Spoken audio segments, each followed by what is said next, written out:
Hello and welcome to another AMA episode, this time featuring Tarkecat. Thanks so much for joining us here today, Tarky. Yeah, sorry. Thanks for having me on. Yeah, no, you're very welcome. How are you doing? I'm fine.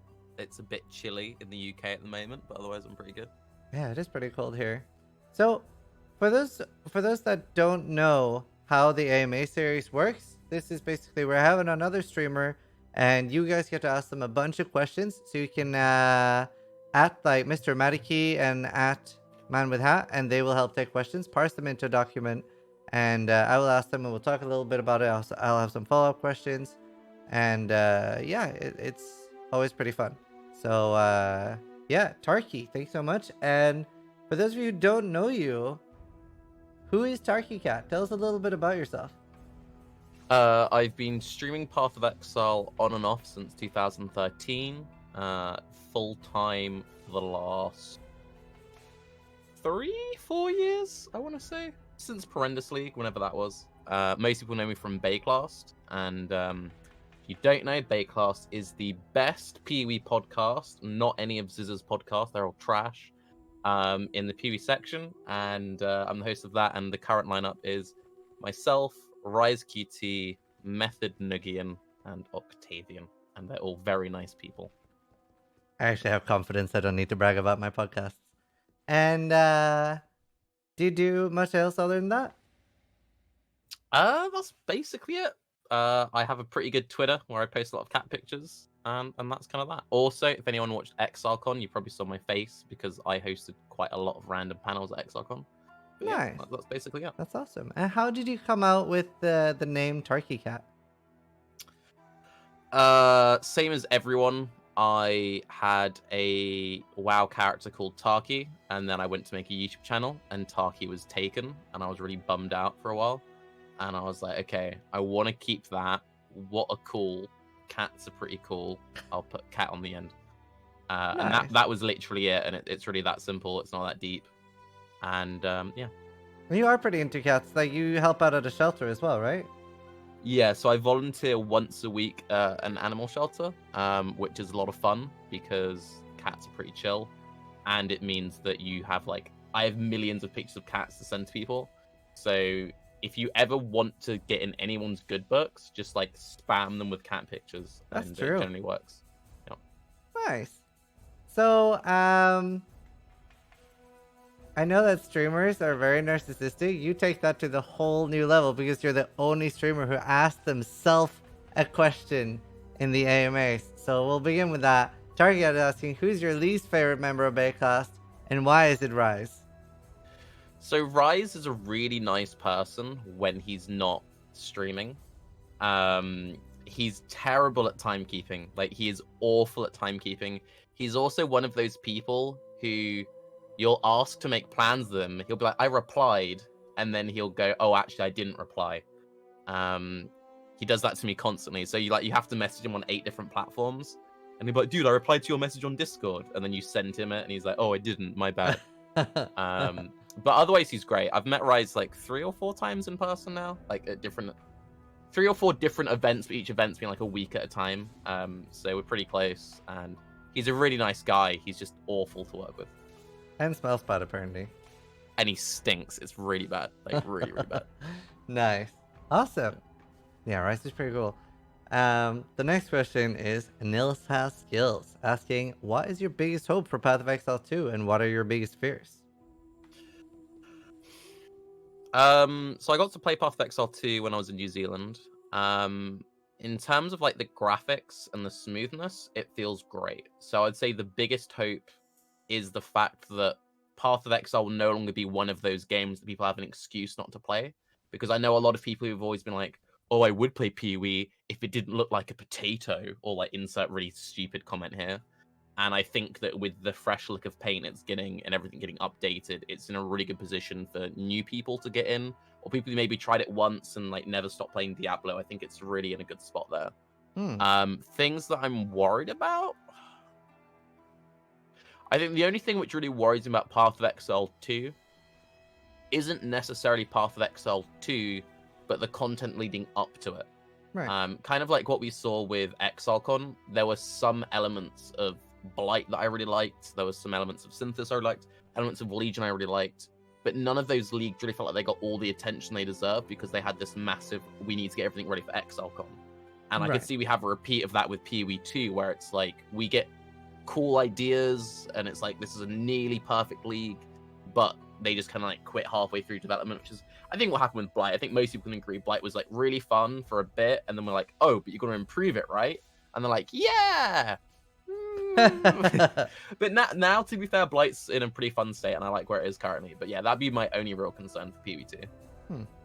Nice. Yeah. No, I personally hated all of Blight. I thought it was garbage. But Do other you than like that, it now that it's 10%, or still no?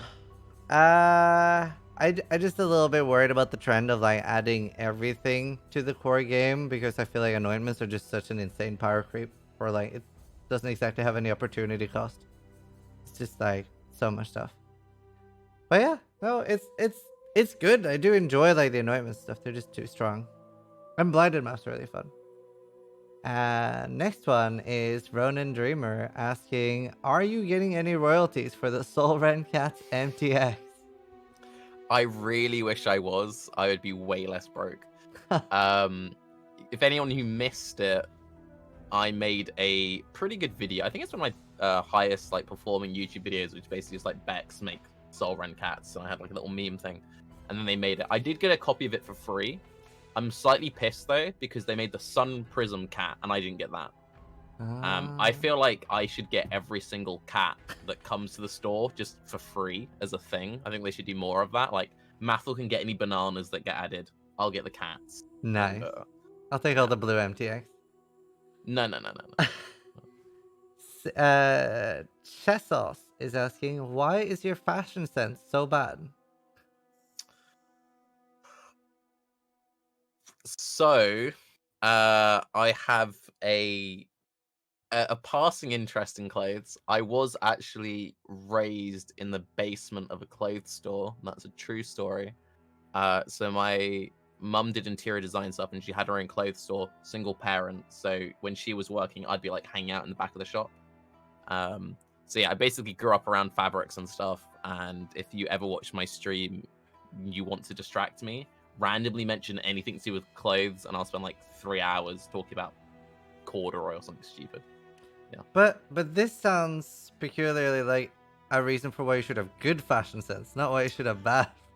Well, okay, you need to keep in mind though, this was asked by people who engage with your content, so their taste is already slightly, you know. So if a different streamer was hosting this AMA, maybe that question would be asked slightly differently. But you know, That's a terrible comeback. chat liked it. I expect better. Romebane is asking. Warming up. We're only on like question all right, two. all right. I'm excited. Romebane is asking, "Do you feel like you had any breakout moments that led to your stream, to your name becoming known in the community?" I would say there were probably two.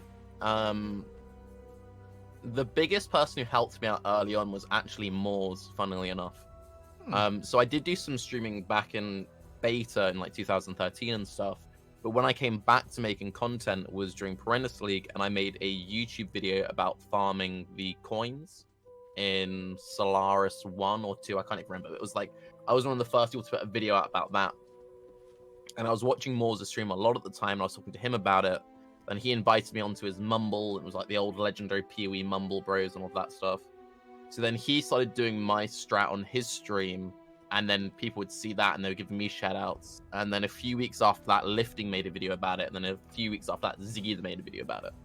And the thing which was quite funny about that is when people started watching Ziggy's video or Lifting's video, they'd go back to my video, which had already been out for like a month, telling me to not rip off Ziggy and Lifting and stuff.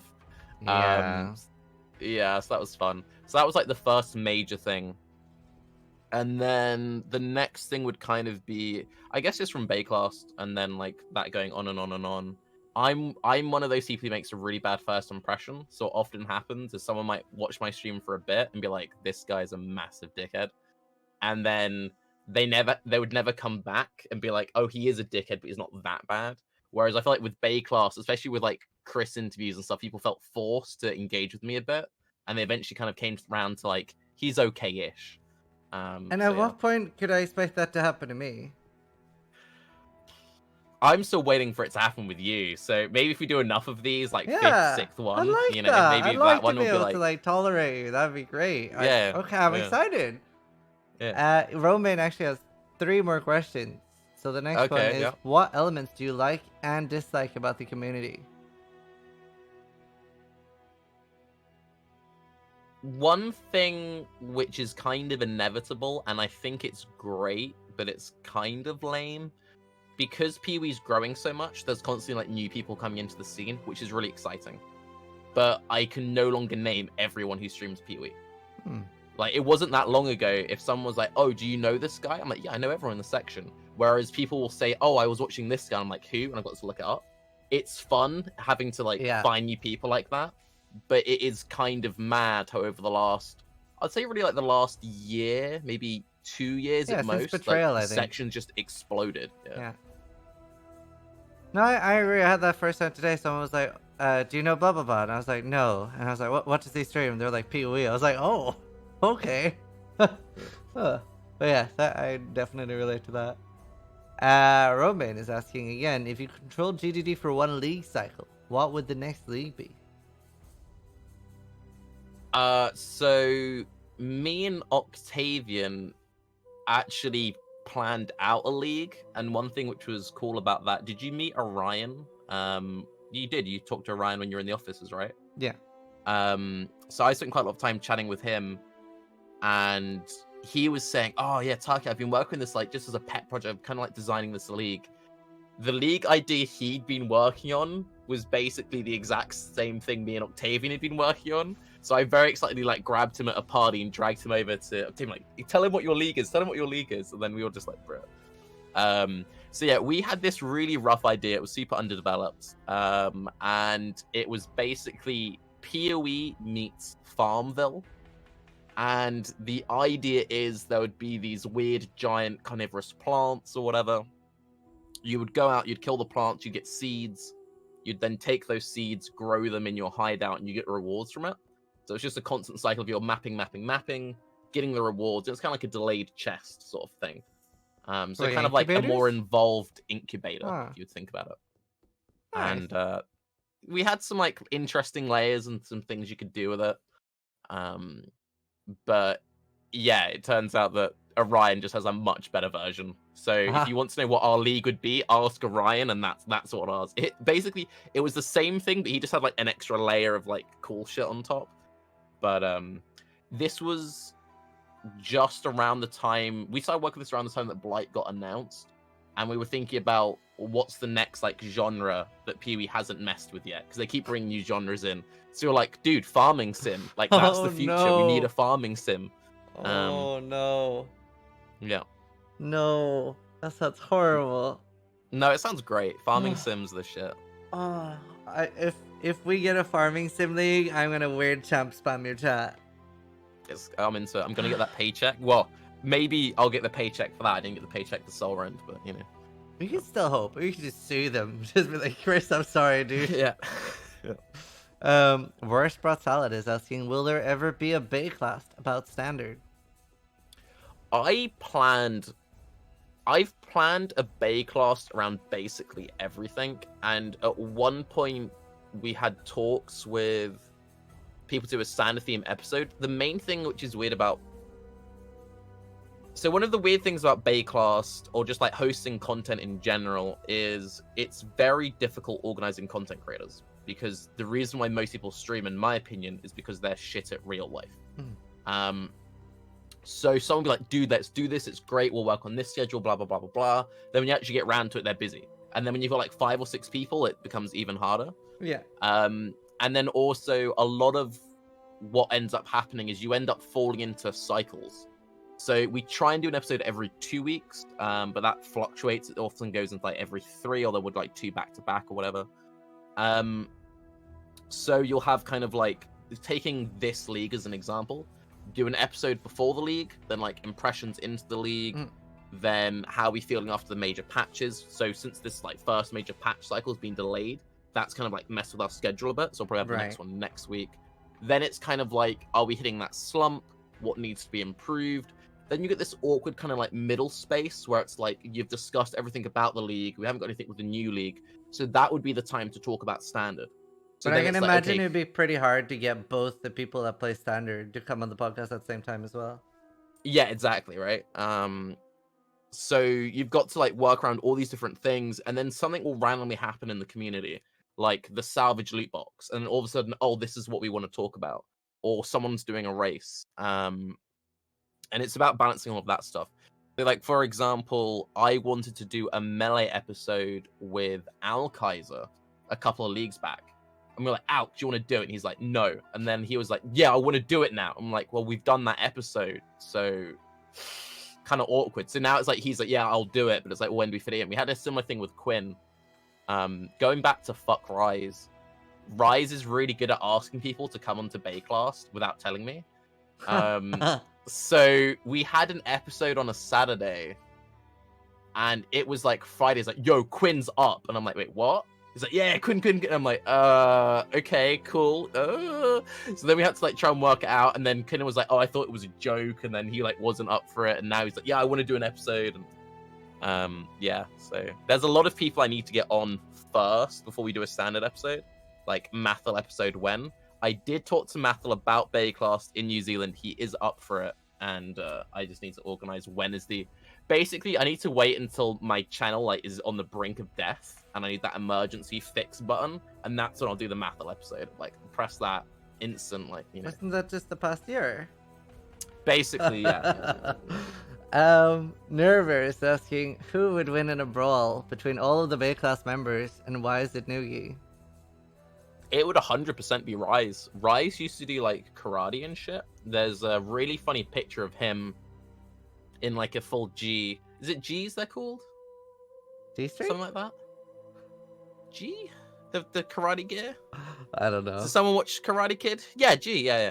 And it's him and people he's training with. So there's him and a couple of dudes, but like right next to him's like this 12-year-old kid. So it kind of looks like he was in like this kid's like fighting thing. But yeah, he's huge. He's like 6'5". Octavian's big as well, but Octavian had some health problems, so he's got like weak knees, so he's kind of easy to get down. Then like Noogie's quite brittle. And then again, Rise has got the smell, like that helps. You don't want to get too close to him. So 100%, it's Rise, yeah. I think that's a good choice. I also feel like I agree. Noogie does look a bit brittle, and Octavian looks too nice. I don't feel like Octavian would like fight. Oh no, he'd spit in your face and like throw sand in your eyes. He doesn't give a shit. That's what I feel like Rise would do. Rise would just like pull out a knife or a gun and just end it. No. Twix he would go full anime, like he'd put on his like soundtrack, his hair would start going, you know. I can see that. One Punch Man. Yeah. Twix PoE is asking, what do you love about the private league system, and what would you do to improve it, realistically speaking, and for the future? So anyone doesn't know, I've been playing basically exclusively private leagues ever since they came out, and also to double up, there's another question I think it's like, why do I enjoy private leagues? Answer them at the same time. I really like private leagues because of the smaller economies. The main reason why I used to play hardcore in the past, because I used to exclusively only play hardcore, was I liked the economy. I hate the way that the standard or the softcore trade league economy works. Items don't leave the economy. But I felt like the game was getting increasingly punishing towards hardcore. So then I swapped to softcore SSF for a few leagues. Then when they introduced private leagues, I'm like, this is perfect for me. I can get that small economy vibe. You don't have infinite access to everything. Items still have value. But it's not super punishing, and it suits that more kind of like casual, laid-back approach. Mm-hmm. Things that I would like to see improved with it. One thing which I think is really just underutilized in general when it comes to Path of Exile is GGG making full use of like their communities. So there are streamers like you regularly will do like towards the end of the league, let's do a random private league or whatever. I think one thing which would be great, which would promote more people doing private leagues, is having just a discount for like big events. The fact that someone hosting like a 500 people or 1,000 people private league doesn't have any kind of like reduced discount on there than someone doing like a 20-person private league, I think is silly. And I think that would be like a good revenue stream. And I think that's quite a realistic thing, having some kind of like creator code or something. But anyway, in terms of actual implementation, like from a gameplay point of view, I'm having a little more control. Chris said in the past that he wants to introduce new mods to it. I spoke to him a little bit about that in New Zealand. He's like, it's like I really want to do, but it's like not a priority for him. Mhm. So just having a couple more sliders between like, 10% haste or 20% haste, just having a little bit more, even if they don't give us more mods, just give us more dials with the current mods we have. Yeah, it's like something like Void League is what I've been asking for a long time. And for the slots thing as well, I don't feel like the price is necessarily that bad as long as you can have like a pay for your own slot kind of thing, so people can just like literally pay those, because it's like what, it's 30 cents or something per person. It's you generally, it averages at 6 points per thing when you're buying in slots of 10. And that's another thing which is also a bit annoying, is because you buy in like slots of 10 or slots of 100. So when you're first starting out, if you're doing like a small event and you want to get like 5 people in, or just like an extra 1 or 2 people, that's kind of lame. I wish there was a option, someone just like, I'm gonna put just 6 points, I'm just gonna add my person onto there. Because you can also have that thing where you've got to be constantly like adding more slots to be up for crowdfunding and all that stuff. Like yeah, definitely want them to do like just so you can say, this is my league, everyone can join, and they just pay for their own slot. They just pay their own thing, and it's all completely self-managed. Yeah, that would also like, the website wouldn't crash because there'd be no website to accept people. Holly H. Watson is asking for both of them. Would you rather fight 10 duck-sized horses or 1 horse-sized duck? You can go first. I go with the 1 horse-sized duck. I just light it on fire. Ducks are way more aggressive than horses. Ducks will fuck you up, dude. They're nibbly bastards. So yeah, I'd rather, what was it, 10 duck-sized horses or 1 horse-sized duck? Yeah, I'd go for 10 duck-sized horses, because like the main thing which is scary about a horse is if they like kick you in the head, you're done, right? But if they're like at knee height, then yeah, it'll be like, when you're a kid and like a scooter smacks you in the shin and like that kind of hurts. That's kind of what you're getting from a duck-sized horse. Yeah, but I don't think ducks are that aggressive. I think you're thinking about geese. Geese? No, geese are dickheads. But like ducks, okay, see, ducks would be more aggressive if geese like weren't a big deal. But if you're a horse-sized duck, you're the new geese in town.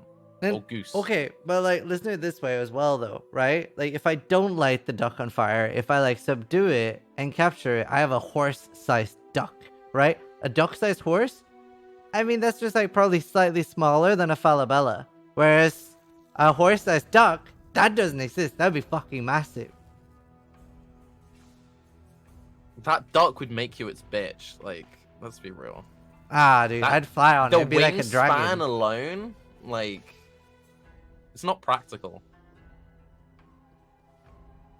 A horse-sized duck, like, if you're in the case of just taming these pets which don't exist, that's a way more practical pet, because it's kind of like easy. It's like the size of like a small dog or a cat. Like, you can look after that quite easily. Yeah, but you'd have 10 of them. That's like so much work. You could take some to the shelter. That's true. I can go visit you there. Pog. Yeah, exactly. Yeah. Nice. DistQ is asking, is Raider faster than Deadeye? Now it is, yeah, because Tailwind boots. Yeah, I know. I was like very excited for that. Dynamite is saying, what is your one unique item that you want to see buffed? I really like the gull, not just because of like gull memes and my laugh sunning, but like a seagull. I think it's a really fun item. It would be so much better if you didn't have to click the shrines, if it was proximity based, or if they at least made the hitbox bigger in some way. And if they literally just changed the way you got the buffs, they wouldn't have to do anything numerically to it. True. Yeah. That's a good choice. I like that. Gull's a cool item. Runethane is asking, Tarky, if you worked for GGD in a decision-making capacity, what would be the first thing or things you would change in how they approach releasing new content?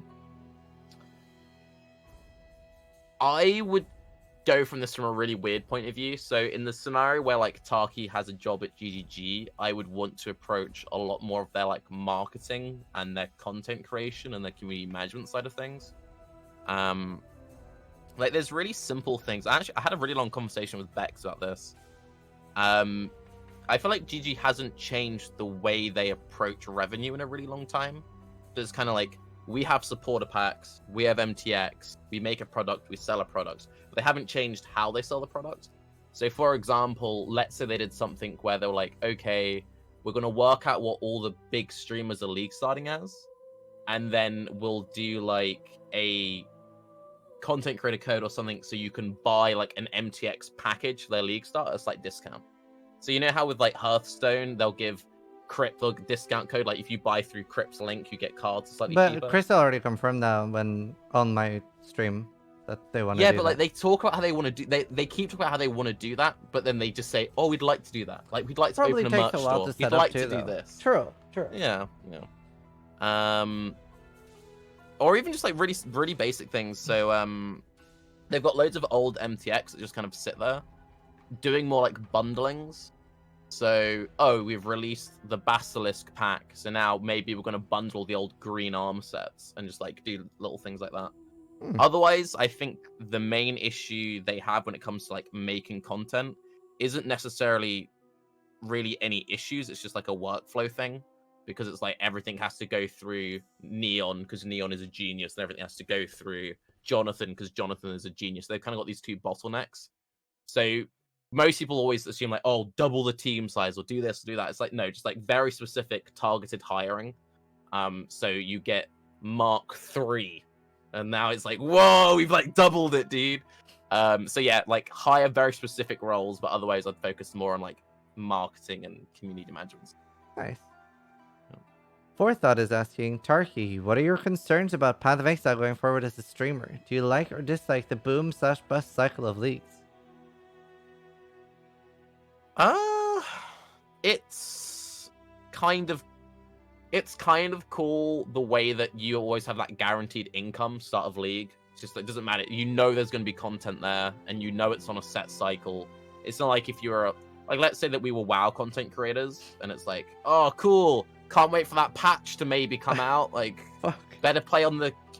That's one thing I hate is games where you have to play on the PTR for content, and then you've burnt yourself out on the PTR.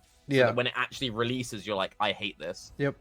So I guess that's one concern I have a little bit about PoE2, like because we're gonna have betas for that. I wish we so didn't, but that it makes sense. that could be a really big like boom bust thing where it's like, great, the beta's out, we make all our content, we do everything. It actually comes out and we're like, I'm bored. I've played this for the last 6 months. Otherwise, I don't think it's that big of a concern because it is such a short like cycle. I do wish you'd see more developing leagues where it's like we're going to add to them even just small patches like halfway through just to ease that cycle out a little bit. Yes, 100%. They promised that with Incursion, and then they added 2 rooms, which made Incursion worse. Yeah. So not patches like that. That was pretty bad. But I don't know. It's inevitable, and I'm much happier with the system we have than the play everything on the PTR system. Nice. Yeah, I agree. I think that's why like very few streamers end up actually playing alpha as well, because it's just takes a lot away from it. Dance Bump Bunny Rump is asking. That's a great name. What side of the bed does Tarky roll out of to keep his hair so exceptional? It depends. So Ziz's mum moves around a lot. So either left or right. It depends. Yeah. Wow. I love your mom jokes. I actually like you more now, surprisingly. They're actually my favorite. She likes men though. Yeah. Ravish Body is asking, favorite, but not necessarily most powerful or useful item in the game. Gull. Going back to the previous thing. Makes sense. Dare BK is asking, will your podcast ever get a proper name instead of the current Baeclast placeholder? I have been I hate the name Baeclast. So when we were naming it, there's a document somewhere. I think Yoji still has it saved on his old computer on like an old hard drive. I made like 30 different names, and there was 6 of us involved originally. Wait, how many? There was 5. Me, Rise, Ziggy, Yoji, Cute Dog. Yeah, there were 5 of us originally. And I think Yoji was like, Baeclast. And everyone was like, yeah, that's great. And I'm like, ugh. And we ended up just sticking with it. At this point, it's just like, whatever. I was never like that attached to it, but I don't care. I think it's much better that you have a silly but unique name that at least kind of stands out a bit than state of blank of watch of this, of that. You know, like the default podcast, you know. I think the best name there ever was PoE Talk, but they ruined it because they called it Po Talk, and that always triggered the hell out of me. But I think that was probably the best, just like basic. That's nice for a very PoE podcast. Yeah, I like that. Yeah. Yeah. And now you're only normally like 4 people, right? Rise, Niggy, Octavian, myself, yeah. 4 people, and then we bring on like... That's perfect. When you first asked me like this, do you want to like be regular on Baeclast? You were like, it'll be like this person, this person, this person, this person. I'm like, wait, 6 people? That sounds like a lot. Well, like, so it was one of the... When we were first starting it out, we didn't expect people to stick around for that long because... Right, okay, so this is just like a massive backstory. So the first podcast I ever did, there was an unreleased, which eventually did get released, podcast I recorded with Yoji in Prophecy League. I got really sick during Prophecy, and also Prophecy was a terrible league. Hated that league. So I got really burnt out, and I skipped Essence. And we recorded mid-Prophecy. Also, it was around Prophecy was the first PoE meetup in Berlin, and that was first so I met up with Rise. Me and Rise had both been guests on State of Exile, Ziggy, Xeno's, Pox's old thing, and we got on really well. And we were like, oh, we actually got on pretty well. And we talked about it quite a bit then. At this point, Yoji was starting to leave content creation. Like, he was easing into becoming like an actual person. So we're like, okay, we really want to do stuff with Yoji because Yoji's great, but he won't do that many episodes because he's like becoming a real boy. And then we got Ziggy involved really early on, but again, we were like, oh, we don't know how busy Ziggy's going to be. We don't know what his schedule's like. We're not going to expect him to be here forever kind of thing. So that was like 4 people already. Yeah. And out of that, we thought 2 were going to be leaving after like an episode or 2. That makes sense. So then it was like, okay, we need someone who's like really good in softcore. Who's like a softcore person we can go to? Mathel. And he said no. So you're like, ugh. And then we got Cute Dog. Like, Cute Dog was like starting out then. And he was with us for like the first 10 or something episodes. But yeah, from that like original OG crew, it's just me and Rise. So, but I'm very, very happy. Like, getting Octavian was the best thing that ever happened. And Nugi's also there. Octavian's Nugi's really great. cool. No, Fun facts. Mm-hmm. Quickly, sorry. Originally, when we were making Baeclast, we wanted it to be Rise, Nugi, Moors, and myself, because we knew that Nugi and Moors had been talking about doing a podcast for ages, and it was from us like hassling them. They finally got around to making Coffee Talk. But yeah, we originally wanted Nugi as part of that like core crew. He was like, "No, I'm gonna do my own show with Moors," but we got him in the end anyway. So yeah. Morris did it first. Nice. Yeah. 90 is asking if you could reward one change in the Metamorph patch notes. What would it be? Reverse one change or right one change? Reverse. I really liked when we had the super set deterministic Conquerors. That was like, we had it for like a couple of days right at the start. It was like every 3rd map you were getting a boss. It was kind of broken, but I kind of enjoyed that. I'd kind of want that back. That makes sense. I agree. Axir is asking, what is your favorite thing about Path of Exile? The items. I think the items are infinitely cooler than the game itself. And I think most people agree. Like PoE as a game is great, but you're not like, oh, I can't wait to click on more chests. Ooh, you know, you want to like make the builds and make the this and make the that, and seeing how all the items like interact with each other. So yeah, the items and the crafting system, definitely. Good answer. Skin Tick T5 is asking Tarky, why are dogs better than cats? So this is a fun thing that I've spoken about quite a lot at the shelter, actually. Dog people are weird. Most people who like cats also like dogs. Whereas a lot of people who like dogs really don't like cats for some reason. I'm a big fan of all animals except for moths, because those pricks eat my clothes. Fuck moths. There it is. I Uh, get it. yeah. But no, dogs are really cool. My best friend, who lives just down the road from me, 90% of the time when we hang out, it's just us walking his dog. Dogs are really chill. But yeah, dog people are weird. Yeah. I never They're thought about elitist as that. hell. Like extreme dog people are like the hardcore SSF of the real world. Yeah. Basically vegan. Yeah. So is asking, do you think that Granny Games should take a harder stance against scamming? It depends. So like, I can get why people don't. I think there are levels to it, right? So it's kind of like the whole like swapping in 6-link, 5-link thing is just Yeah. kind of scummy. However, I feel like there are solutions to that where GG improves the trade window or improves how items are displayed, which saves them more time in the long run. Because realistically, like let's say that GG was to make a really strict stance against scamming, that just means their support team is going to get like constantly bombarded with like false reports or real reports or whatever. I think a big thing in games in general is just like showing the information a certain way. So like for example, anyone who played RuneScape back in the day, that was like my first like teeth. I really like first game I really cut my teeth on. They would display numbers like 400k, and 400k would also look kind of similar to 4004.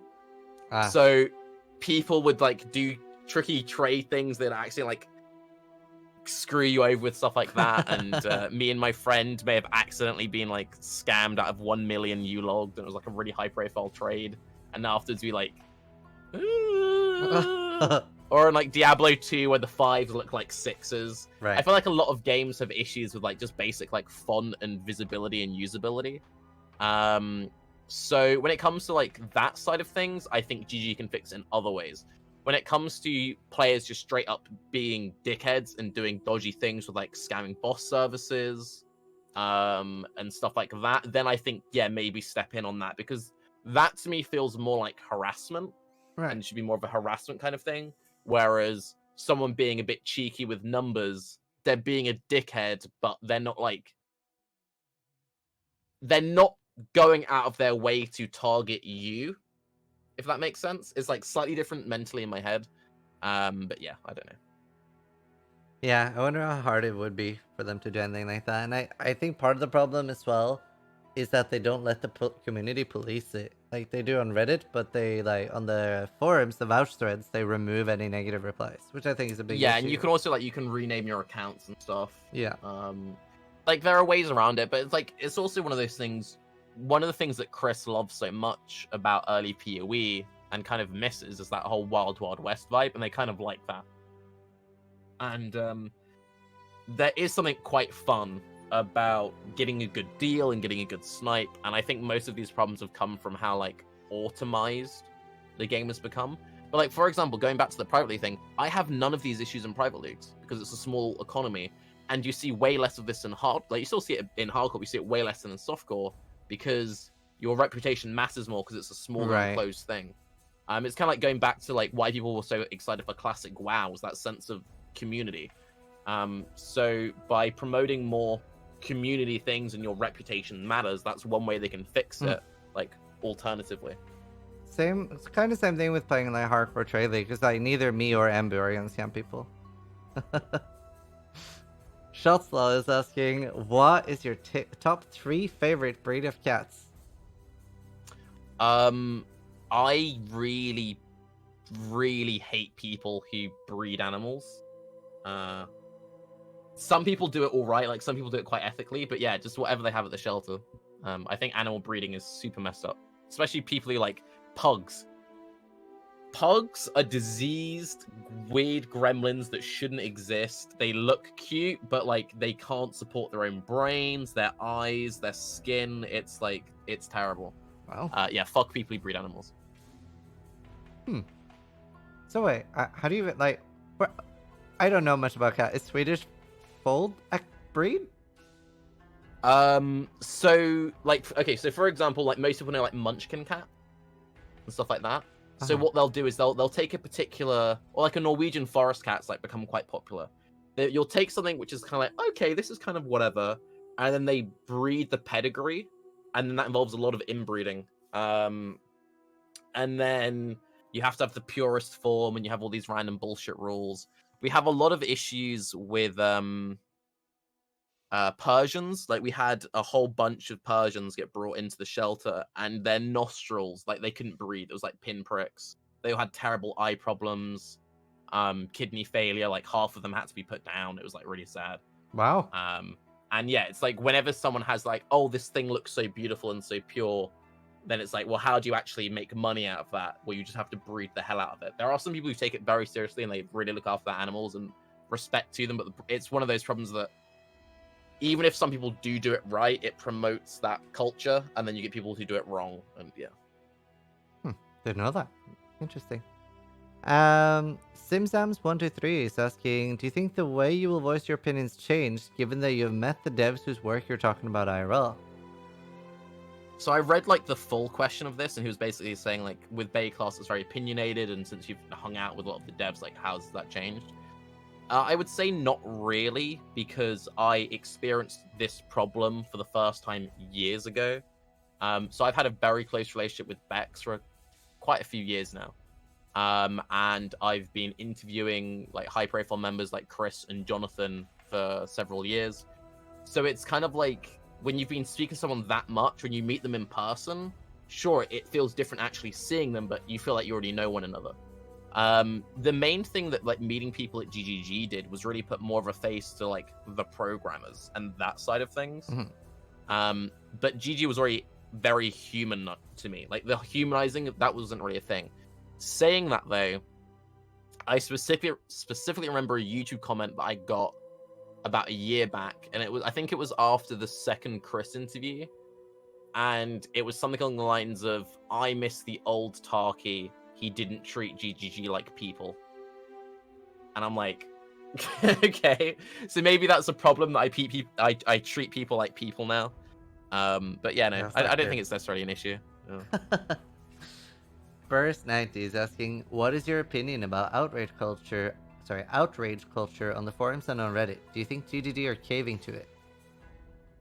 It's kind of just inevitable with content creation in general, and this kind of goes back to what I was saying, but like with my own content, which is the only thing I can really speak for, I try and make a real effort not to upload my first opinions to things, because what often happens with like stuff like Reddit is like a boss will come out or a league will come out, there's a bug, and your first reaction is, fuck this, it screwed me over, but then you think about it a bit more and you're actually going, well, in the grand scheme of things, is it really that big of a deal?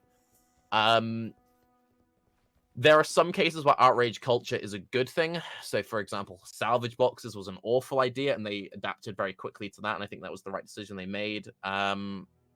There are some things I feel like they could let sit a bit longer. I'm trying to think of some good examples.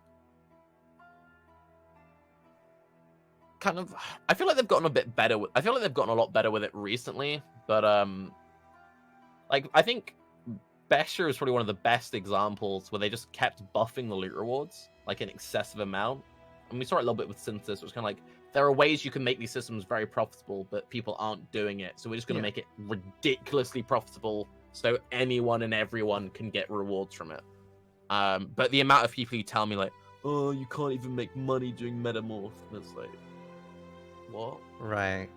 I can't get map sustain. The new maps are shit. And oh, that like drives me up the wall. Maps are like insane this league. Even on SSF, I like 300 or 400 red maps by like day 5. No, you're lying. Yeah, but Ziz, right? The thing is, right? Okay, so I have to wake up every morning, and I've got to walk to work uphill both ways. Take my 10 children to daycare, walk back home, and then I just want to log in. I just want to play some good old-fashioned Path of Exile. And these bullshit metamorphs don't give me any maps, and it doesn't make any sense. I've got my watchstones. I don't know what a watchstone is. I can't even spell watchstone.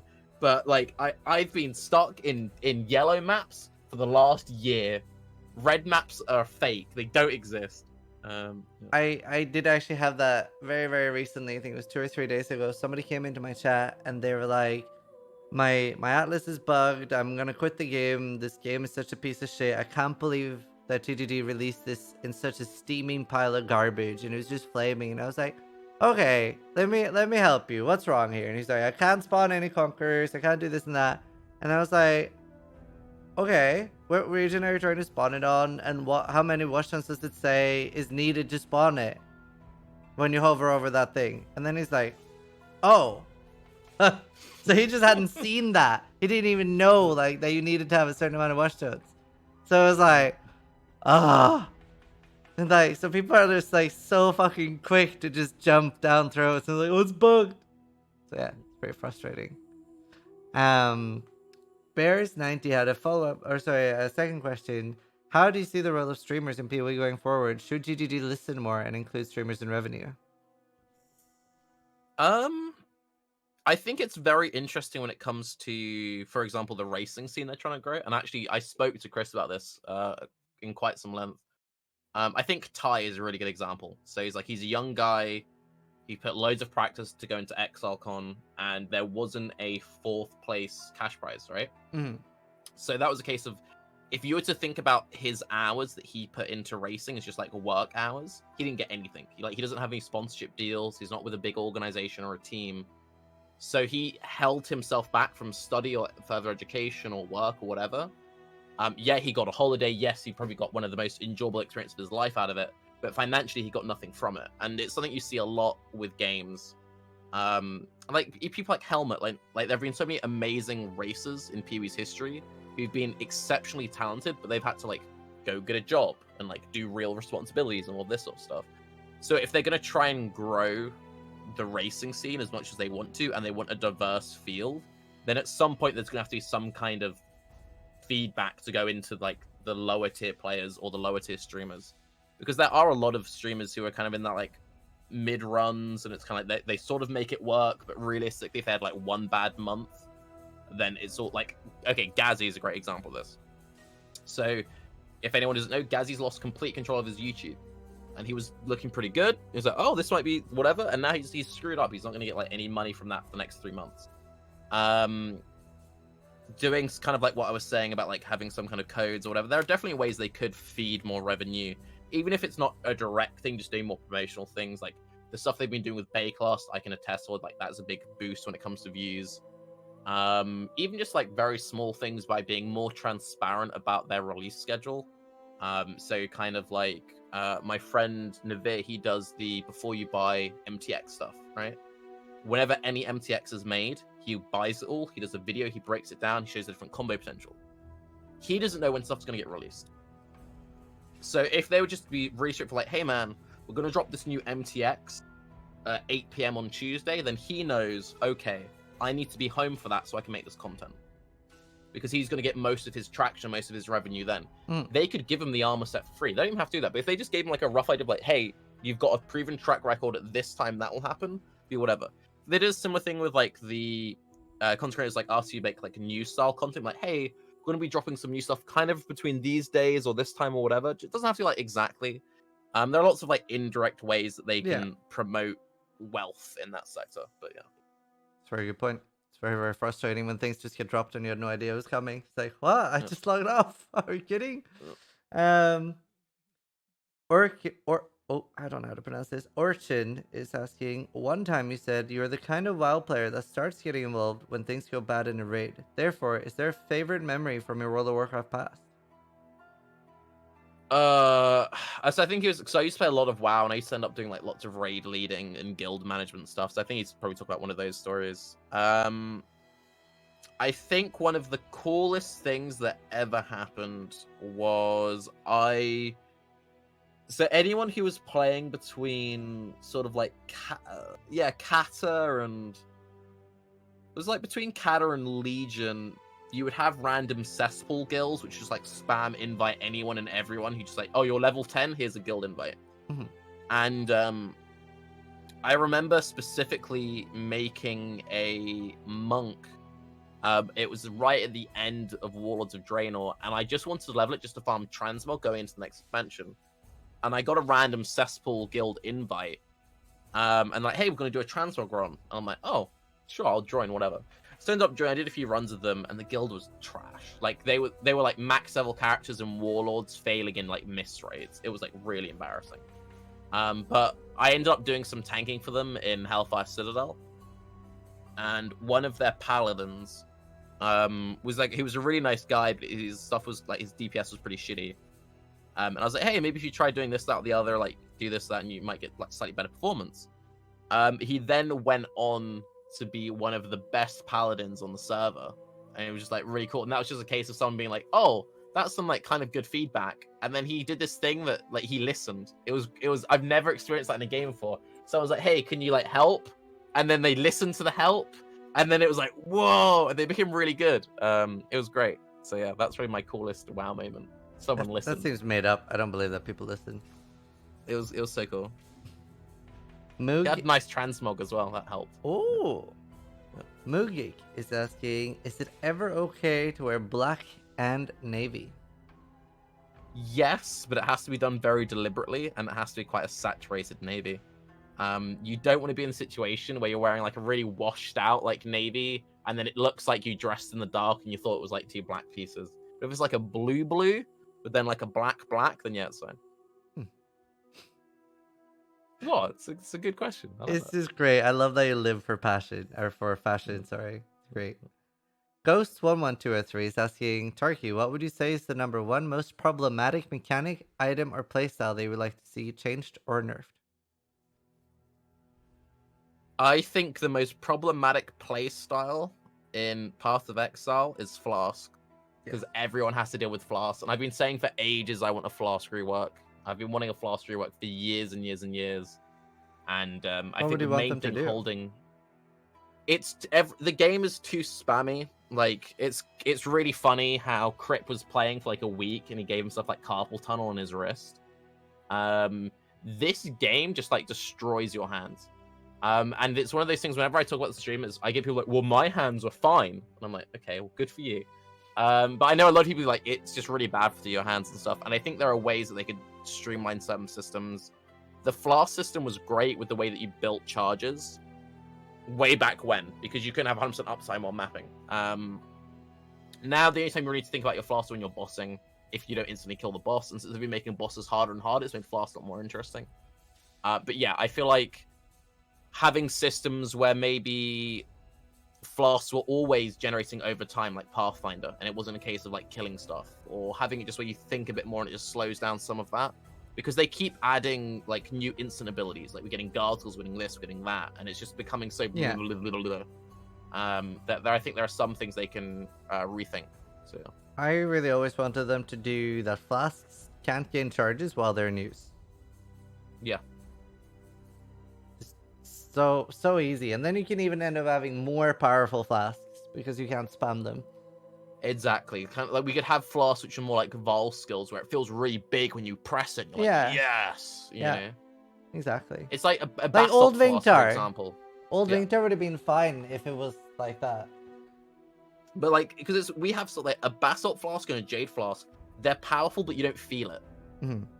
Same with like I hate Diamond Flasks, because it's like, oh, I do way more damage, but you don't like, there's nothing visceral about pressing it. Yeah. Whereas with a Quicksilver, you feel it because your character moves much faster. Yes. And that's one thing that they have in Path of Exile 2 now, where they've got the multiple run animations. So when you press the Quicksilver, your character goes from this, like, he's like proper going for it, you know? So I would want to see more stuff where like there's more direct feedback. You press a Flask, it feels impactful, but then like they're up less often. And I hope that somehow bugs out the PoE2 running with like once you get like a really, really fast Pathfinder, that it just like floors it. And you just have like a horizontal character. Just flying. Saiku is asking, what is the most meme build that you've ever played that turned out to be good? So I played a Quillrain Thief's Torment Immolate Elemental Overload build back in like Mayhem. And everyone's like, this is so stupid, because that was back when Volpact was still a thing. So the idea of doing Thief's Torment for life same was stupid. Everyone's like, why would you do that? You just use life leech. But that was like one of the funnest builds I ever made, and I still get people asking me about that build now, even though that build is just like play Ellie hit. Ellie hit's just that bit better, but yeah. Yeah. That one. Huh. And Psycho's asking, what's the worst build that you've ever played? Yeah, so I was looking for a League starter build, and I'm like, oh, I need a good League starter build. Oh, I know, Ziz makes great guides. So I went onto your channel, and I got really excited. I loaded up my Path of Building, had like all these like leveling steps. It's gonna be great. And I'm like, oh, I'm gonna do some SRS. Oh, it was awful, man. Terrible. How did you manage to fuck up the SRS guide? That's impressive. I didn't play the fucking build. I'm just taking 80... a shot. I've never played one.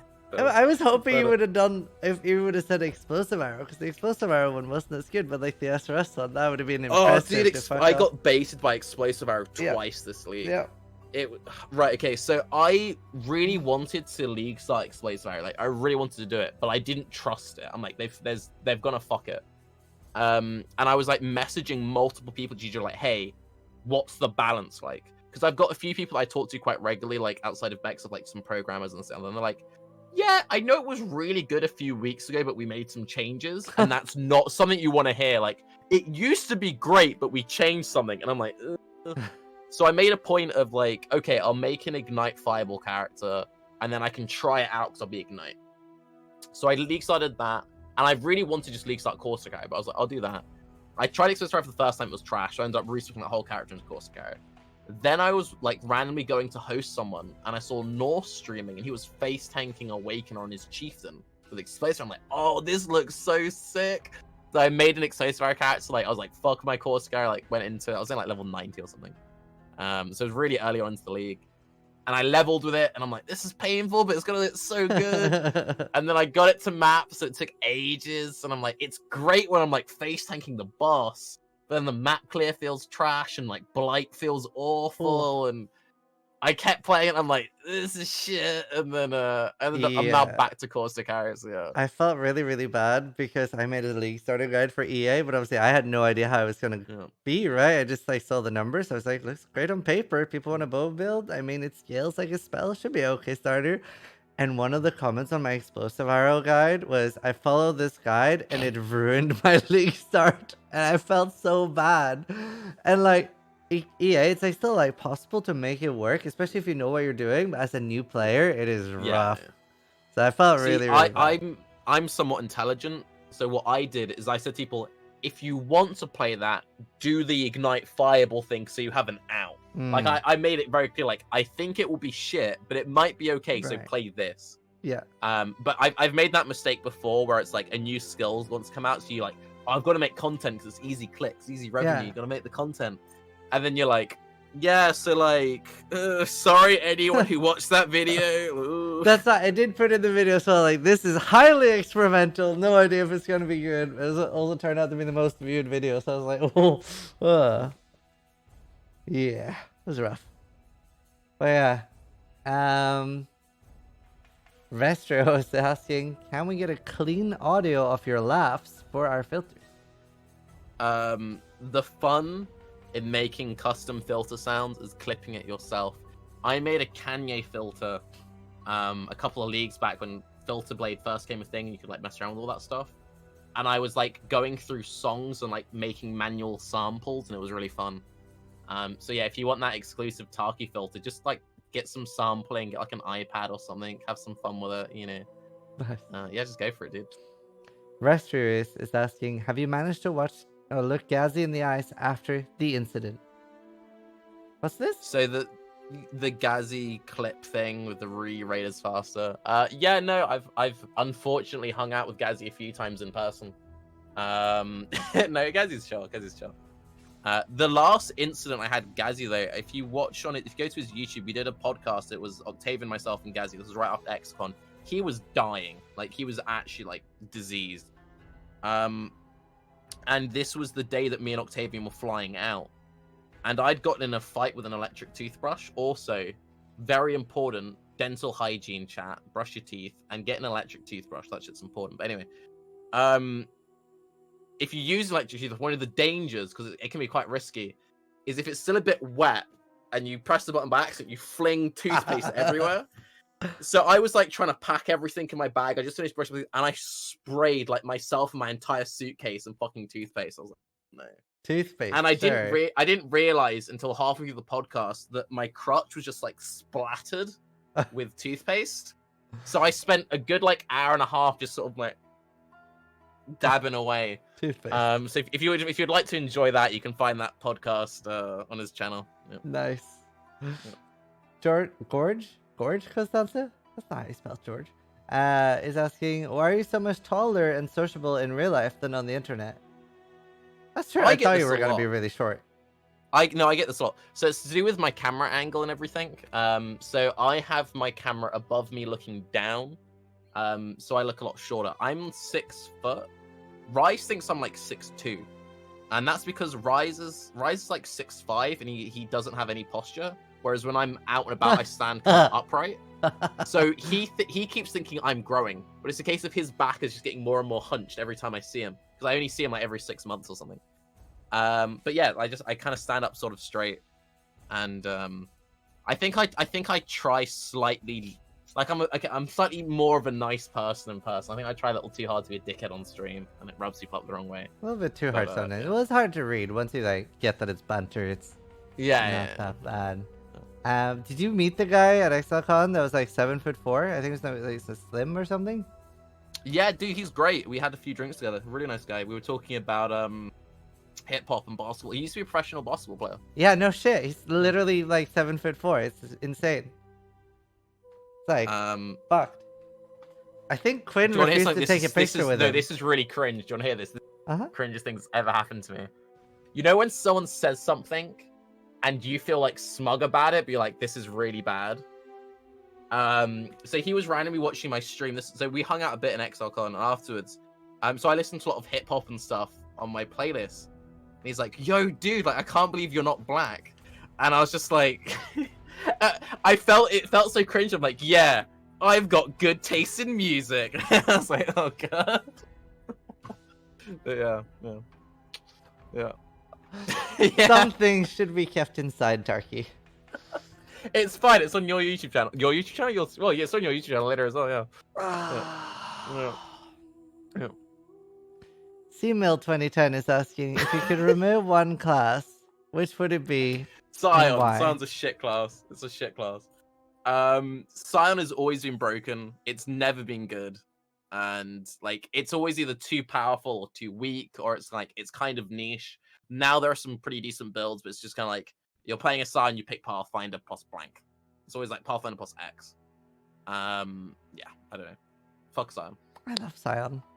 Definitely needs a little love, but wonder what the new Scion is going to be like. Has there ever been a time where you felt like Scion was in a healthy place? Yeah. There was one league where everybody was Scion. I can't remember which. That doesn't sound like a healthy place, and you're like, everyone was playing it? True. Yeah, it's very, very... Either it's way better in every way, or it's shit. That's true. Because it's like, everyone used to either do it for like Slayer memes, or they do it for Pathfinder memes, for bossing.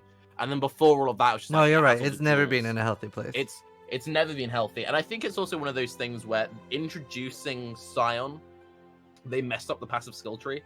And I preferred the old, like, routing through the middle and everything. And I've never really liked... Like, because on my wall, I've got the old Pee-wee skill tree. And I just don't like the way you currently kind of have to, like, awkwardly go around Scion. Yeah, no. Mm-hmm. That makes sense. So I love this question. Sodaku is asking, which is your favorite version of the Ziz Rip edits? There's so many. I think my favorite Ziz rip isn't necessarily one specific rip, but just the idea of Reflect as a whole. Just the like, I wish I could read meme. Like that's my favorite Ziz rip. Just I like that too. They all boil down into one, you know. I get that. Yeah. Darko was 97 has 2 questions. One, why isn't Ziz part of Baeclast more often? What's the other question? I was expecting like a roast. No. Okay, so this goes back to what I was saying earlier. So this is a good example. So I wanted to do a episode with Ziz right before this league because I knew that there was going to be some kind of method event, but I didn't know what it was. Like I found out what the event was with everyone else, but I knew they were going to announce something. So I'm like, cool. So what I'll do is I'll try and coordinate something, and then he'll announce it, and then we can talk about it on the thing, and it's a nice, clean cross promotion. And it fell in the same week that I was trying to get a dev episode lined up. Mm. And I'm like, okay, so how am I gonna pick this out? And we had on the cards. We were meant to have. Was it? I think it was meant to be Rory and Mark. I think it was meant to be Rory and Mark we were meant to have coming on, and I was like, oh, I was really excited for that. And then that fell through last minute because they were just like they were too busy or whatever. And by the time that had fallen through, it was then too late for the thing. But it goes back to what I was saying the other time, where it's kind of like there have been a few times where I've asked like, "Hey, Ziz, do you want to do this thing?" And you're like, "Dude, this is too last minute," or like, "Yeah, I want to do it," or this, that, and the other. But yeah, I'll get them on more often. But it's also one of the things that I like about the current way that Baeclast runs is that we aren't dependent on guests because we have the four of us, and we have a wide enough breadth of knowledge that we can cover nearly everything. So usually I only like bring on specific guests when I feel like they have some like level of expertise on something. So that's why I want you on. So that's why you'd been great for the meth thing. But in the end, we ended up getting Brill on, which was great because Brill got to finally talk about like all of her involvement in racing. And that was something that some people just don't know about. Yeah, you know? Brittle's awesome. Yeah. If you haven't seen it, go watch the last Baeclast where we had Brill talk about basically just racing and how it came to be and all that stuff. She's great. Love her. Yeah. Darko's also asking, how was both Ziz and Dark's opinions on the new Ivory Tower body armor with the special metallic light armor shoulder pad physics? And would you like to see more near MTX quality 3D art of items? Well, obviously, yes. PoE 2, everything I played, all the arm sets look great. It's just the feature of Path of Exile, and they're overhauling everything. As we get closer to that, you're just going to keep seeing stuff getting better and better and better. It's actually one thing which is going to be quite interesting is when PoE 2 rolls out, all of our MTX is going to look dog shit. Like the base armor is going to look better than most of our MTX we paid money for. So I'm very curious to see how that works out. But what about you? If they change Brass Dome, I'm riding. Brass Dome is hands down the best armor in the game. Just looks wise. So good. Yeah, I agree. I think it's like a little bit sad that they never update old MTX. Because I feel like, for example, especially the Seraph theme, like if it didn't look like 2000, just straight up year 2000, like it's really cool. So I would love them to like repolish them. It just doesn't make sense from their point of view because people have already bought them. Just make new ones. So we'll see. I would be impressed if they did. Kairos is asking, ask him if he considers himself the best dressed PoE player. Yeah. 100% easy. There's like some competition. Noogie's pretty up there, but so I went shopping with Noogie in New Zealand, and he was like, yeah, I haven't bought any new clothes in like X many years, and we went shopping together, and that was a very fun but very painful experience. We spent like 3 hours in one shop, and he was picking between 2 different shades of beige chino, and no one has lived until you've had to convince Noogie to make a decision between 2 different shades of beige. Like that's peak excitement. I can totally see that happening because I went shopping with Noogie in Germany and in New Zealand too. No. It's an experience. That man takes his style seriously. I like it though.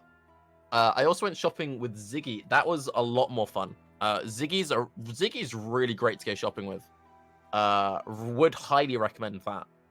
But yeah, I'd rank Ziggy pretty high up there. Ziggy's got a pretty cool sense about him. Also, MP is great. But I've never like met MP yet, sadly. So I'm not sure what he's doing from the waist down. From the waist up, he looked great, but from the waist down, like you don't know what's going on down there. So he's potentially rivaling it, but you don't know what the bottom half's doing. So yeah. Nice. Yeah. Nice. I like that.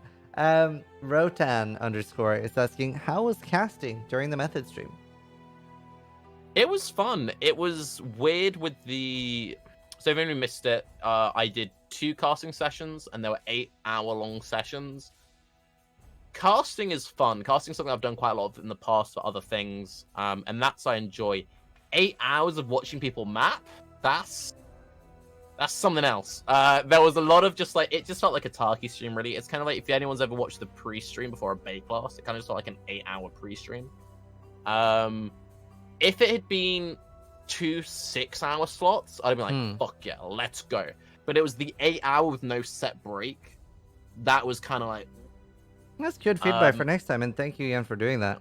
no, it was right. I enjoyed it a lot. The first day went really easily. I will admit the second day though, there was a period where my brain was just like, I'm just gonna commit. I'm just gonna commit right now. Like, let's go. And it was just like nothing was happening. It was just like, Yeah.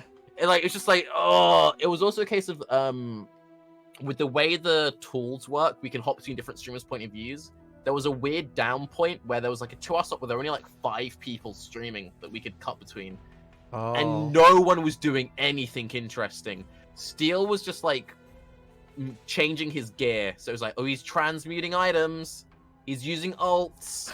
Oh, He's no. now opening up Path of Building because he's got to compare, ES values. And then, Oh. like, you were watching a video or something, then, like, Rise went to get something to eat. And, I'm just like, fuck. And it happened, it was, like, the 6-hour 30 mark or something. And it was That's like, so funny. But do you like, think... it's... Oh, Sorry, go on. But I was just saying, it's weird, though, because you get random, like, second wins out of nowhere. And that aspect of it's really fun. Yeah. And also, so for the second one that we did, the guys who meant to be coming on after us, something went wrong, like, one of them couldn't make it. So me and Flawks ended up doing like an extra hour. But because of that excitement of like, oh, it's all blowing up, we were both like super high energy. So it went from like, oh, I can't wait to go eat our dinner because we haven't had anything to eat all day. So like, this is great. And then I'm like, oh, we've got to go now. But that's just the fun of doing stuff live, is you have that like, And like in general, do you think like there's more room for like future 24-hour casts? Like, did you enjoy doing it like that? I think there's room for it when you have like a set cutoff point. Right. Like, it was very lucky that Awakener went down when he did. Yes. Because if it didn't, then it's like, show's over, guys. Yep. Nothing's happened. That's the thing about PoE though. It's hard to have a hard cutoff point. Yeah. I think it's definitely something you can do if it's set up well enough in advance. Like the casters have enough warning beforehand. It's also a lot easier to do something like that, not at League Start. Like, you want to do it at League Start because that's when you get all the draw. But it's also when you have the situation where the casters are, like, trying to make their side content. Like, I know Octavian was trying to, like, do, like, full 8-hour streams and then, like, go from that to then have, like, a 10-minute break to then go into an 8-hour cast. And he was like, I can't do this more than, like, 2 days. I'm going to kill myself. So, yeah, I think it's definitely something you can do later into a league. And I think it's something you can do if you've got more of a set cutoff point. Or... I think one thing which would work really well is having set like broadcast catch-ups, because the tool is so great where it collects clips and whatever, where you have someone who's kind of like job is like, okay, we're gonna just spend 1 hour or 30 minutes just like recapping the day, and you've got like a news presenter kind of like, this is everything that's happened, and then you can kind of go more that kind of way. That makes sense. But yeah, no, makes sense. Sparhawk36 is asking, how long did it take you to pick the outfit for this stream? 2 minutes. So I really like clothes, but because of that, I've got a very simple system of dressing, where it's like, it's really straightforward and it's really easy. So my entire wardrobe consists of greens, navies, browns. Oranges I count as browns. That's basically it. So you pick what trousers you want to wear or what shoes you want to wear, then you just like build up. So I'm like, as soon as this ends, I'm going out. So I've got everything planned out. Ah. So I'm wearing white shoes. Yeah, I'm wearing shoes indoors. Then with like light blue socks, and then dark navy corduroy trousers, with then white shirt, denim, and then over this, wear the navy and white striped shirt. This is gonna look weird on the camera because it's got stripes, so it'll freak people out. And then I'll just shove a overcoat on top, and that's just like one clean, coordinated vibe. And when you build in colors, it's really easy. So it's like, if I'm doing greens, then you just like light tone, darker tone, over shirt because it's cold outside, then same down, and whatever. Wow, I'm impressed. Yeah. That's very thought out. Aranan Evans is asking, next cat MTX wanted. I really like what they've been doing with making bow and quiver MTX. Fun fact, I'm not going to take full credit, but I'm going to take full credit. So I was saying to Bex, like a few leagues ago, like, we need quiver MTX. And we had this massive conversation about, like, would it be monetizable and all this kind of stuff. And she's like, oh, maybe I'll look into it now. They started making it, so you're welcome.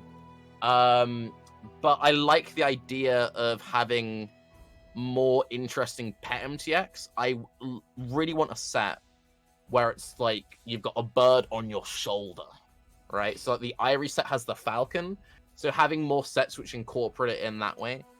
So having kind of like a Studio Ghibli like little cat that like runs up and like hangs out for a bit, like on a hat or something, would be sick. So having more interesting MTX that way. Otherwise, yeah, someone in chat said cat skitterbots. I think cat skitterbots would be cool. That'd be hilarious, actually. Yeah. Oh my god. EC Walker 87 is asking, my girlfriend wants to know how old Bubs is. Bubs, aka Bubbles, is my cat. We don't know. So I got Bubbles from my shelter, and sad story. So her previous owners were a pair of pensioners with dementia, and they used to keep her locked in a cupboard. And eventually, it was like their daughter or something brought the cat into the shelter because it's just like this cat is like traumatized. She had to have like half of her teeth pulled out. She was super malnourished. She had like cataracts in both of her eyes. From her size and her stature, she should be really young, but the amount of damage she had implies it was a much older animal. But again, it could have just been in case it was so malnourished. Also, because it was so freaked out, and one of the first things that happened to it when it got to the shelter was getting swayed and having half its teeth pulled out, it was then super freaked out. So they couldn't really examine it that much to give it like a full like overall. So yeah, she could be like 3 or 4. She could very easily be 8 or 9. We don't know. Damn. Oh. Mambo ID is asking Turkey, what is your favorite league? My favorite league is Bestiary. Bestiary is the best league. Not because I liked nets, not because I liked anything like that. I loved what it could have been. So if anyone who didn't play it, the way it used to work is different maps would have different beasts. So if you wanted to farm specific recipes, you would actually go out of your way to farm specific maps. I've loved that system. That's why now I feel like there's no point to Bestiary because it doesn't matter where you go. Then we had with Metamorph certain organs dropping in certain maps. So we briefly had that coming back again, where you're going for certain tile sets for certain things. And now it's the random bullshit, and you target multi-bossing, so that kind of works. But I do wish we had more deterministic mapping. Not just like, oh, I'm doing it for a div club, like I'm doing it for these particular things, I'm building goals. I love anything which works on that system. Yep, same. What about you, out of interest? What's my favorite league? Yeah.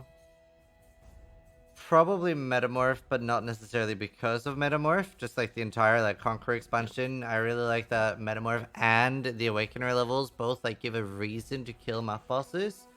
But other than that, Synthesis hands down the best league ever made. That was cool. FMF Devil Doc is asking Tarkecat, what do you think of the unneeded nerfs to the last boss? Okay, so I'm just gonna throw this. I haven't actually done Cirrus yet. I've played very little this league. I've been using a new approach of going for 4 to 6 hour streams, and I've been focusing super hard on just IRL stuff. From a health point of view, it's been great. From a actually playing the game point of view, it's been dog shit. Especially when you get debated by Explosive twice. We're not talking about those wasted weeks. I think it's a kind of unfortunate thing where they design the fight with this hard fail state of you can mess up the storms. And then by removing that, and from what I've spoken to people about it, because I spoke to some people like, hey, what do you think about it post-change? Well, you just kind of like, they just piss off. It's like nearly impossible to die to them because they just go about their own kind of business. I think that's a shame. I think that what would have been a lot cooler, and I spoke about this a little bit on the last Baeclast, was a system where he's destroying the arena around you as the fight goes on. So you kind of have like a soft enrage. I think systems like that would have been way more interesting rather than just like ignore it, dodge, have corrupting blood jewel. Yep. You know. Yep. Sally endorsed the scammer is asking, do you read the replies on your question on YouTube? Yeah, I try and read all of my YouTube comments for the first, like... Depends how regular I'm uploading. For the first, 2 or 3 days, I'll read everything. It then becomes an issue when it's, you've got 100 YouTube videos, 200 videos... I think I've got, 400 or 500 videos at this point. and it's like, am I reading a question from 6 months ago? And you're getting new questions like randomly. But yeah, if I put out a video, I will read everything, guaranteed for the first 48 hours, 100%. Nice. Dante is asking, if you were born or lived in Rayclass, what kind of person do you think you would be? I'd be dead. If I had the same anatomy that I had now, I'd be dead. So I've got Crohn's disease, and I don't think Rayclass has got very good like healthcare systems. So yeah, I'd be fucked. Yeah. Amelo is asking, your last April Fool's stream was fantastic. Do you have something similar planned for the next April Fool's Day? I can just tell you what this was. So I had this plan for the New Year's. I had 2 different videos I was picking between. I'm sad I didn't get around to either of them. The first video was going to be top 10 Path of Exile videos. Was going to be the name of the title. But then when you clicked in, it would have the extended title of top 10 Path of Exile videos of Tarky socks. And I would rank the socks I was wearing in different videos. Which is great because you can't actually see my socks in any of my videos. And then I was very, very much considering making a pasta tier list. I might still make a pasta tier list video. Because some shapes are just better than others. So yeah, I have some things that I'll work towards the next April 1st. But yeah. Nice. Lilo Games is asking, Tarky, why do you reroll so much? I do and I don't. I've got some very bad habits. I play the same kind of builds constantly. I play a lot of dot builds. I play a lot of traps. I play a lot of mines, and those are usually my favorite playstyle for a really long time. They've really been the only playstyles which kind of appealed to me. Brands was kind of cool, but they didn't really expand that, so I very rarely revisit it. So what will often happen is I'll league start on insert dot build, like Essence Drain or whatever, or Corsica, whichever one I'm feeling. And I'll play that to like low 90s. Then I'll see something cool, and I'll be like, oh, that looks fun. So it's like Explosive. I'll play it, and I'll be like, I don't like this. And then I'll go back to what I was originally doing. Instead of going back to that character, like, oh, well, let's see if I prefer Essence Drain on an Occultist, right? I prefer it on this, or on Bane, or this. So I play a lot of the same flavors of builds. So like this league, for example, I've played 4 characters. Forced a character twice. I did a Miner, and I did Explosive. I think it's really just a case of I've been playing a lot less, like in terms of hours the last couple of leagues. So everything just feels more like always leveling, if you know what I mean. Makes sense. Yep. Mambo ID is asking, why was Q-Talk removed from Baeclast? So this is a question I've answered a lot, and I'd be very curious to have his point of view on this. So he was on us for the first like 10 or so, it might be more, slightly more, slightly less. He was on us for the first couple, and he was the only person I've ever had on Baeclast who was worse at replying to messages than Rise, and that's saying something because Rise is really bad at replying to messages. So he missed like one because he had like something that happened at IRL, and then he slept through an alarm on another, and he missed like 2 or 3 in a row. Then we stopped communicating for a bit. And then I tried getting in contact with him, just never heard anything back. And then I was like, all right, well, whatever. He might come back in the future.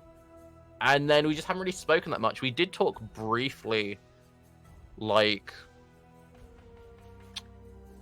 Was it? It was after a dev episode we spoke briefly. Because he wanted to watch it on a stream or something. But yeah, basically, I think it was just one of those things of...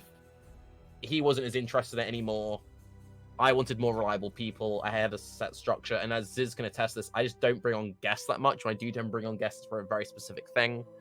But yeah, Cute Dog is very welcome to give me his point of view of the situation if it's any different. But as far as I'm aware, that's why he stopped coming on Baeclast. Maddie360 is asking, Zizaran and Tarky, who would win in a fight, Tarky or Ziggy IRL? I feel like Tarky would throw sand in your eyes and shit.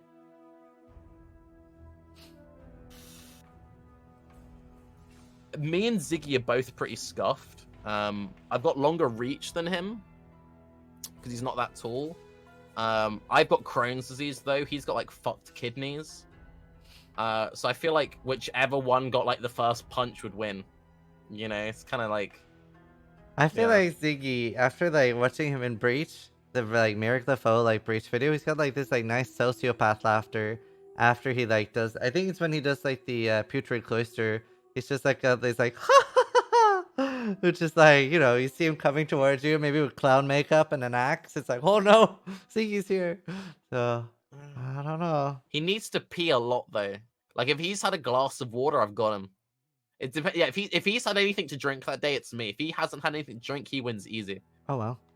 Yeah, yeah. Maximus. Fun fact: when me, no. So when me and Ziggy went shopping, we had to go back to my hotel room like 10 times, and it's like an hour or two, because it's just like he'd had too much water to drink that day. It's like, dude, I just pissed, man. Constantly going back, So that day I could have taken him easy. That was like I could have got him, Wow. Yep.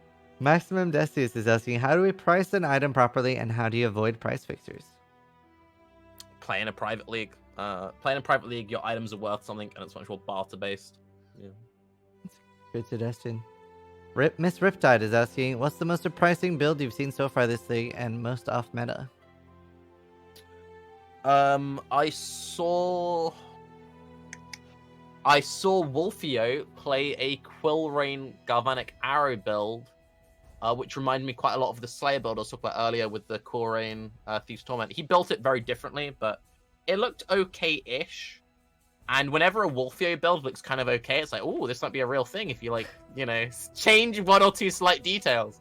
So I think maybe just going like full Ellie stacking Quill Rain might be a thing. I don't know.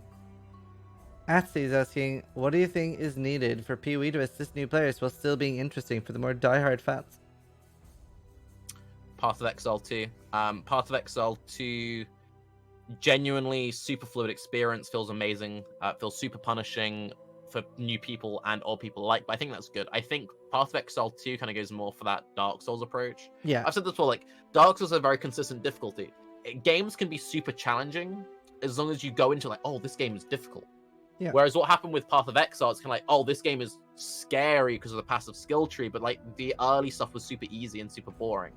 And then random, like, insane, like, do you remember like when Perendus first came out and it's like, this is face roll, then you just get like multi-proj fireball in like not even act 2, just like the second and the zone, magma balls like, and stuff just like do and you're dead. Yeah. It's like, oh, okay. So yeah, having a more consistent difficulty curve I think is the main thing for new players and older players. Yeah, that is actually perfect. Reno_94 is asking, what is your most miserable death in hardcore? My most miserable death in hardcore was there was a guy called Kane who sadly became a real boy, much like Yoji. He's got a life now. We used to duo together constantly. We used to have a lot of fun doing like duo builds.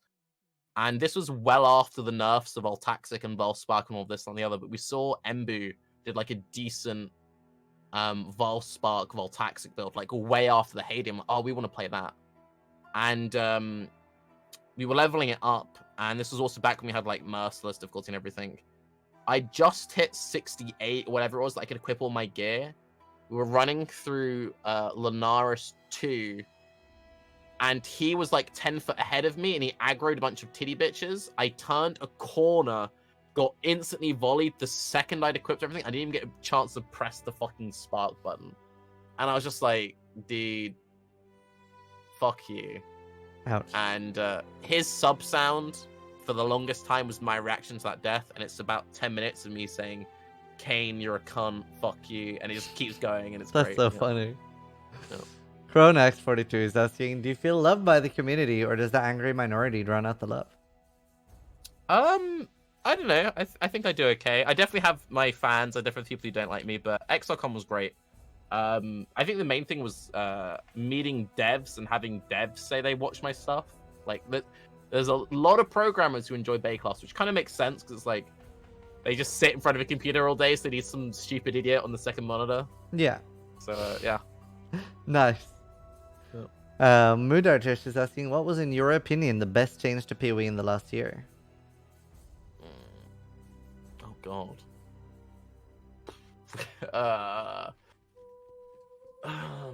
I really like what they've been doing in the passive skill tree. I think the passive skill tree changes have been big. I'd like to go back to more regular changes to the passive skill tree.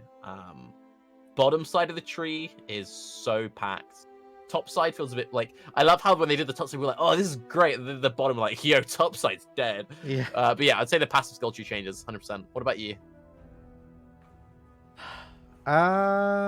Probably the most recent Atlas changes. I actually love the new Atlas, except for the fact that you can't remove stuff. I hate that. Yeah, yeah. But it feels like a lot more deterministic. And to be fair, it doesn't actually feel that punishing. Like, I don't feel like, sure, like, yeah, it would have been nice to be able to target farm things, but I don't necessarily feel like, oh, I've bricked my entire Atlas. So Yeah, it's not too I bad. would include that if I wasn't going for like a. I was thinking patch notes from it, but yeah.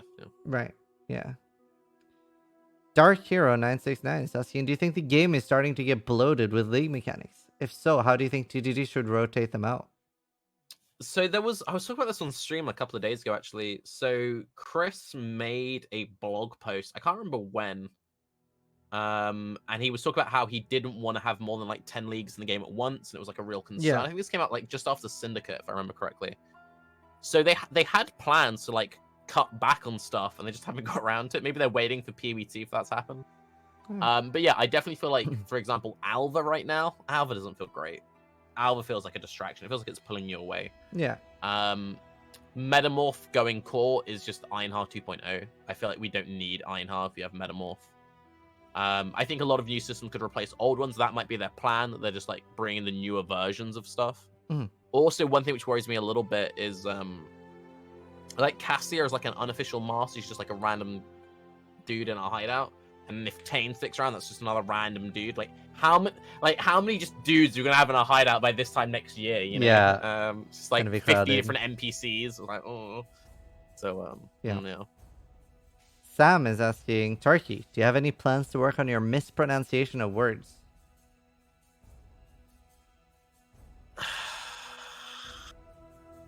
No. All right. And for our final question, we have a really, really good one. Shinjoker16 is asking, if you were stuck on a desert island and had to survive, what 3 Path of Exile streamers would you want to have with you? 100% Octavian, because I actually enjoy his company. So that's that's a rank one. I feel like you need to cover a few different bases. Okay, so you want someone intelligent. Dude, okay, so I did a couple of days ago, I was talking about which streamers I would have serious committed relationships with. Like, if you had to, like, you know, and my top 3 were, in no particular order, Octavian, Engineering Eternity, and MP. And it was like, they're all pretty chill dudes, they're very intelligent. And I feel like those would be the same 3 like, if I've got to be stuck on a desert island to survive, I feel like you'd have the most fun with those 3. And, like, you know, you've got a nice little mix of characters, you've got some good banter, you've got some nice chill energy. Engineering Eternity's like worked with robots and shit, so he would find you a solution. Octavian's got that nice soothing like voice of reason, and MP's just like up for a good time. He's just like a nice chill dude. I'll go for those 3, and then maybe something might happen. You might get some action as well when you're out there, you know. Nice. I'm just yeah, happy you didn't put me on the fucking island. No. I wouldn't have brought me any either. Of the criteria I wouldn't have hit me either. No. 100%. No. All right. Tarky, thank you so much for joining us for the episode of the AMAs. It was a pleasure having you. Where can we find more of Tarkecat? Google Tarkecat. But yeah, follow me on Twitter. Whenever I post a video on YouTube or I stream or anything, it's all there. But twitch.tv/Tarkecat, YouTube/Tarkecat. Just follow me on Twitter. Thank you very much. Awesome. Thank you so much. And a big shout out to the mods as well for pulling us all the questions. Thank you so much. And the most important of all, chat, thank you for being here. Wide people happy. You guys are beautiful. Thanks for watching. And my name is Zizaran. Oh, actually, are you streaming after this? No.